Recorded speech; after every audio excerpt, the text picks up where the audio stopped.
இந்த 2026 இந்த தனுசு ராசியினுடைய நிலை என்ன? இவர்களுக்கு லாபமும் இல்லாமல் நஷ்டமும் இல்லாமல் குடும்ப பாரம் அல்லது குடும்ப சுமை அதிகரிக்கக்கூடிய ஒரு காலகட்டங்க. என்ன காரணம் அப்படின்னா, குரு அந்த இடத்தை 7ஆம் பார்வையாக பார்க்கக்கூடிய ஒரு நிலையாக இருக்கிறது. சனி பகவான் அந்த இடத்தை 10ஆம் பார்வையாக பார்க்கிறாரு.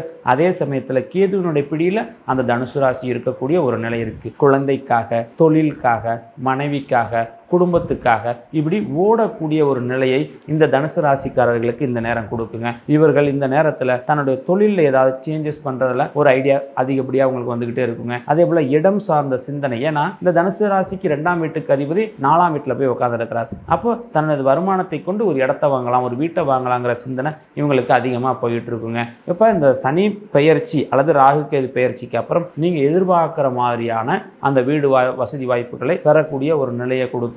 அதே சமயத்தில் இந்த தனுசு ராசிக்காரர்கள் பொதுவாகவே இவர்களுடைய உடம்பு உஷ்ண உடம்பா இருக்கும். உடல் ஆரோக்கியத்தில் கவனம் செலுத்த வேண்டியது மிக அவசியம். இவங்களுடைய வழிபாடு அப்படிங்கிறது சிவன் வழிபாடு எடுத்துக்கிறது நல்லது. அதே சமயத்தில் விநாயகர் வழிபாடை இவங்க தொடர்ந்து செஞ்சுக்கிட்டே வர்றது இவங்களுக்கு சால சிறந்ததா இருக்கும். ஆஞ்சநேய பெருமான் வழிபாடு எடுத்துக்கிறதும் சிறப்புங்க. இது எல்லாமே இவங்க எடுத்துக்கிறது இந்த ஜாதகத்துக்கு நல்லா இருக்கக்கூடிய ஒரு நிலை இருக்குதுங்க.